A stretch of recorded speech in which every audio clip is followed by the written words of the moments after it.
ठीक है, तो ऑपरेटर्स क्या होते हैं, आपके किसी भी चीज को ऑपरेट करने के लिए, किसी भी ऑपरेशन को परफॉर्म करने के लिए यूज करे जाते हैं। तो सबसे पहला है बाइनरी ऑपरेटर।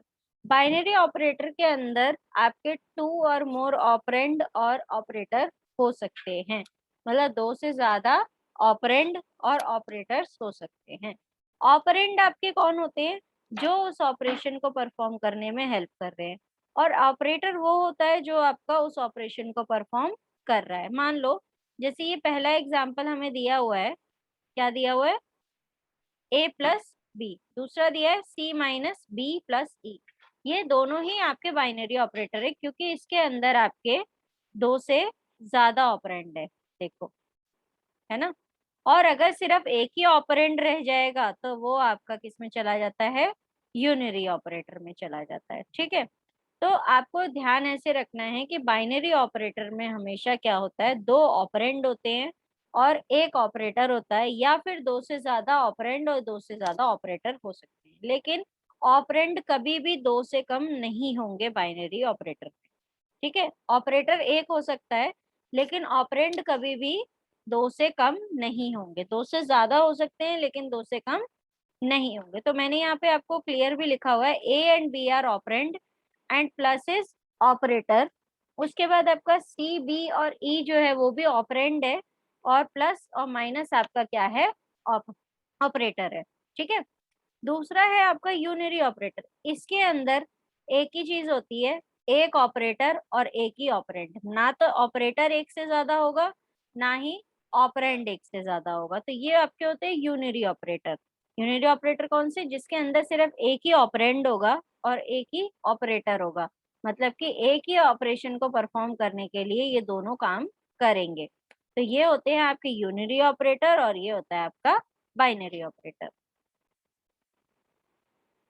ये जो थर्ड वाला है ये आपका क्या है, अरिथमेटिक ऑपरेटर है।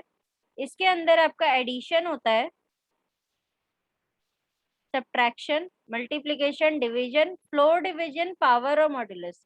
ये जो लास्ट के तीन मैंने अलग से साइड में टिक लगाए हैं ये अलग है थोड़ा, इनको एक एग्जाम्पल के उससे बताऊंगी कि किस तरीके से फ्लोर डिवीजन, पावर और मॉड्यूलस काम करता है। हाँ, अगर किसी की पावर लगानी है तो वो सिंपल है कि जैसे मैंने नीचे एग्जाम्पल लिखा है, 2 पावर 2 या 4 पावर 5, मतलब 2 की पावर 2 या 4 की पावर 5 अगर आपको लगाना है तो बीच में डबल स्टार लगाना पड़ेगा। सिंगल स्टार लगाओगे तो मल्टीप्लाई कर देगा, डबल स्टार लगाओगे तो पावर लगाएगा। तो पावर इस तरीके से हो जाता है। एडिशन, सब्ट्रैक्शन, मल्टीप्लिकेशन, डिवीजन सबको पता है। फ्लोर डिवीजन क्या होता है, ये देखो कि अगर मैंने दो तीन चीजें लिखूंगी मैं, ये डिवाइड है, ये मॉड्यूलस है, और ये फ्लोर डिवीजन है, जो साइन आपको ऊपर दिख भी रहे होंगे। तो अगर मैं इनका आंसर पूछूं तो इनका आंसर क्या आएगा, तीनों का आंसर अलग आएगा। इसका आएगा 2.5, इसका आएगा 1, और इसका आंसर आएगा 2। अब इनके आंसर अलग अलग क्यों आएंगे, कि जब आप 5 को 2 से डिवाइड करोगे तो वो पूरा डिवाइड करके उसको पॉइंट में आंसर देगा। ठीक है, जब भी उसको डिवाइड करोगे तो वो आपको पूरा पॉइंट के अंदर आंसर देगा। तो वो हो जाता है 2.5। मैं यहाँ इसके नाम भी लिख देती हूँ, ये है डिवीजन, ये है मॉड, ये फ्लोर डिवीजन। ठीक है, ये फ्लोर डिवीजन है हमारा। तो ये जो मॉड होता है वो मॉड क्या करता है, जब भी आप 5 को 2 से डिवाइड करोगे तो या किसी भी नंबर को जिससे भी डिवाइड करोगे, उसमें जो रिमाइंडर बचेगा वो रिमाइंडर आपको ये बताएगा। तो यहाँ पे क्या बताता है ये जो बताता है ये बताता है रिमाइंडर। ठीक है, ये बताता है आपको मॉड रिमाइंडर, कि जो रिमाइंडर बचेगा वो आपको बताएगा कि ये चीज आनी चाहिए। मान लो 4 mod 2 किया, 4 को मोड किया 2 से, तो आंसर तो 0 आ जाएगा ना, मोड तो 0 आएगा क्योंकि जो रिमाइंडर है वो आपका 0 हो जाएगा। तो ये मैंने एक एग्जांपल लिया था। तो हमेशा याद रखना मोड के अंदर हमारा रिमाइंडर होता है, जो कि हमें हेल्प करता है कि जैसे हमें क्वेश्चन करना है इवन ऑड का, इवन ऑड का करना है या पॉजिटिव नेगेटिव का करना है, बहुत सारे ऐसे क्वेश्चन होते हैं जहाँ पे हमें रिमाइंडर की जरूरत होती है। ठीक है, तो ये वहां पे हमारा बहुत काम करता है। जैसे हमें इवन ऑड चेक करना है तो हम क्या कहेंगे कि जो एन में वैल्यू आए उसको mod 2 करो, और अगर वो 0 आ जाए उसका रिमाइंडर तो प्रिंट कर दो आप, क्या है वो, इवन नंबर है। ठीक है, वो क्या प्रिंट कर देगा, वो इवन नंबर है। ठीक है, तो ये उस काम आता है मॉड हमारा। तो ऐसे क्वेश्चंस करने के लिए मॉड की जरूरत होती है।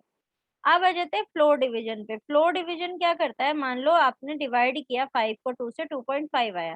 फ्लोर का मतलब होता है नीचे लेकर आना।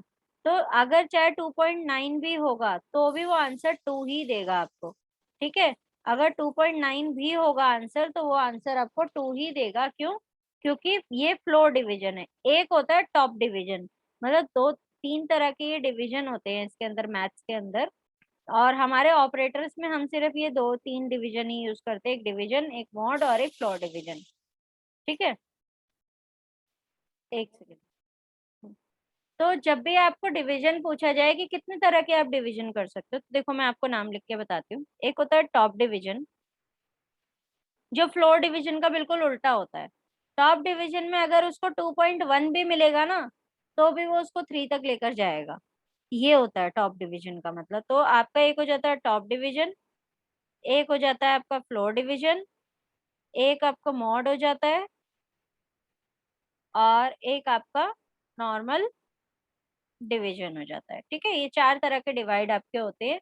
और ये मैंने आपको इनके मीनिंग भी बता दिया है, और किस तरीके से ये वर्क करते हैं, कहाँ कहाँ कैसे कैसे इसका वर्किंग करा सकते हो, ये वो सारी चीजें आपको बताता है। ठीक है, तो ये है आपके क्या, डिवीजन, मॉड और फ्लोर डिवीजन। तो ये आपके अरिथमेटिक ऑपरेटर्स के अंदर आते हैं। तो आपका addition, subtraction, multiplication, division, floor division, power और मॉड्यूलस, ये सारे आपके क्या हैं, अरिथमेटिक ऑपरेटर्स। तो अब ये जो है, ये है रिलेशनल ऑपरेटर। इसके अंदर मैंने एक एग्जांपल लिखा हुआ है आपका, जो एग्जांपल है मैं उसको हाईलाइट कर देती हूँ। वो एग्जांपल है आपका ये। ठीक है, और जो बाकी के आगे की प्रोग्रेस है वो है ये। ठीक है, एक बार थोड़ा इसको छोटा कर देते हैं।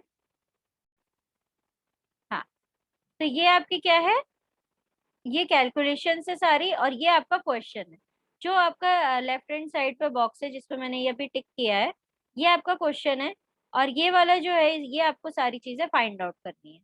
नीचे मैंने इन साइंस के बारे में लिखा हुआ है कि ये ग्रेटर देन है, ये लेस देन है, ये greater equals to, less equals to, comparison operator जिनको आप डबल इक्वल्स टू बोलते हो, और ये नॉट इक्वल्स टू। तो नॉट इक्वल्स टू आपका इस तरीके से लिखा जाता है।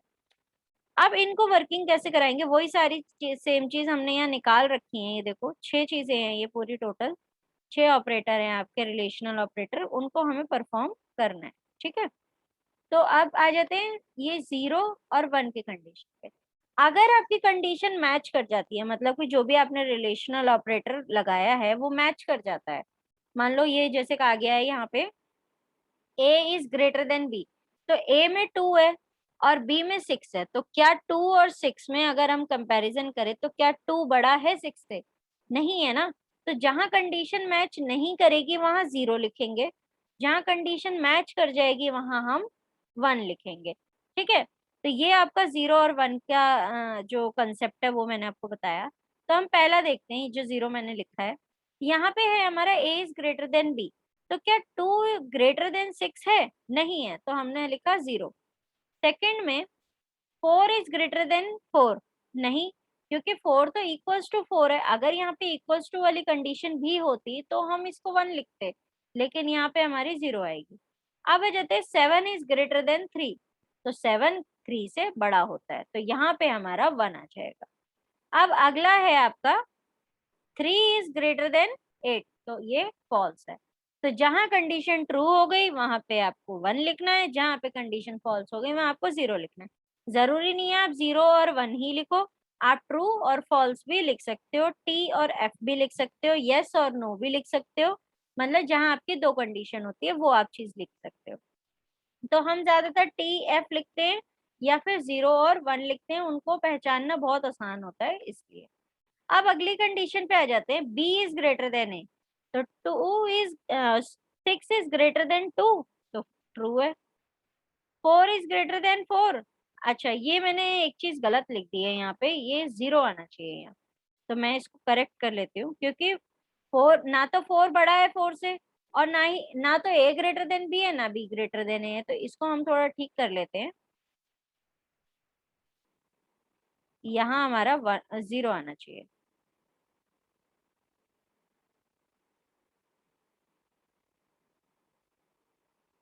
ठीक है, तो ये हमारा क्या हो गया, 0। एक,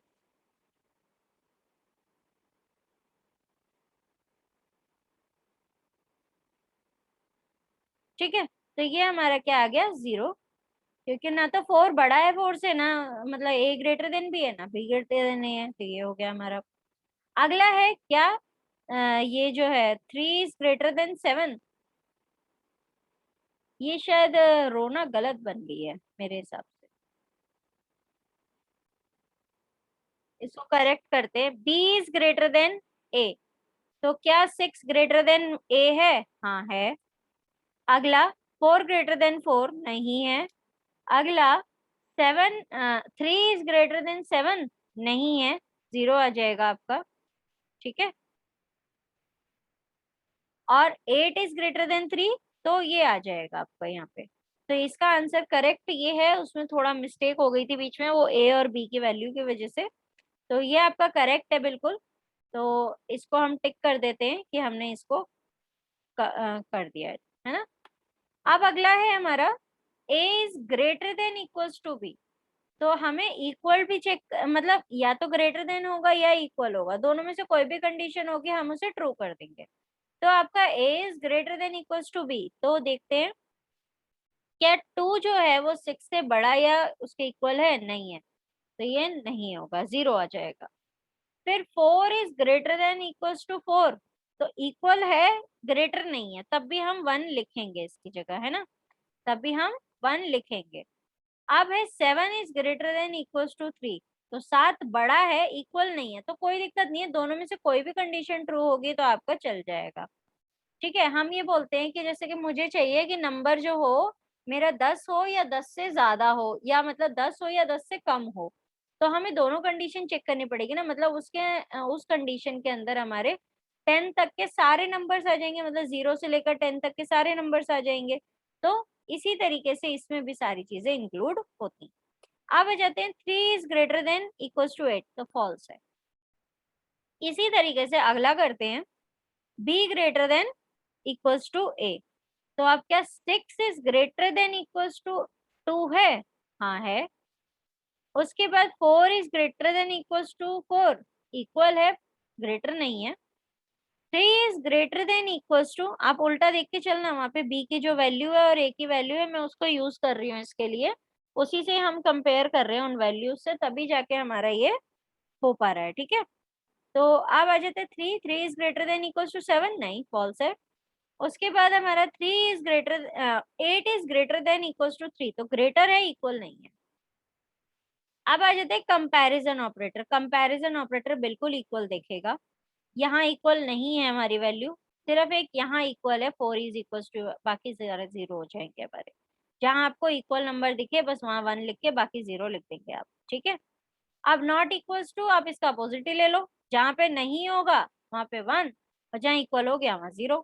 तो नॉट इक्वल्स टू का मतलब है कि ये दोनों इक्वल नहीं होने चाहिए, उसके अलावा कुछ भी हो सकते हैं। तो ये हो जाते हैं आपके क्या, रिलेशनल ऑपरेटर। मैंने ये टिक्स हटा दिए हैं ताकि आपको क्लियरली दिख जाए। ठीक है, तो ये आपका क्या है, रिलेशनल ऑपरेटर है। तो इस तरीके से आपके ये ऑपरेटर्स वर्क करते हैं। हम अगले जो अपना अरिथमेटिक असाइनमेंट ऑपरेटर है हम उसके ऊपर आते हैं कि अरिथमेटिक असाइनमेंट ऑपरेटर किस तरह से काम करता है।